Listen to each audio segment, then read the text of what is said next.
नॉनला आमटी तयार करायची आहे उपवासाची। तर आपलं तेल तापलेलं आहे, त्याच्यामध्ये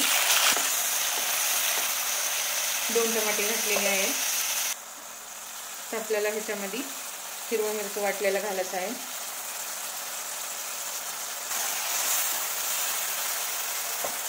हळद अर्धा चमचा, 1 चमचा मीठ, शेंगदाण्याचं बारीक कूट 4 चमचे। तर आपल्याला हे चांगलं एकजीव करून घ्यायचं आहे।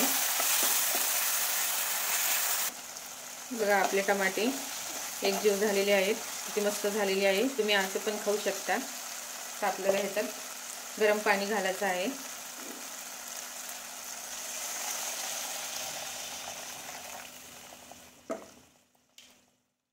त्याला आपल्याला चांगलं उकळून घ्यायचं आहे।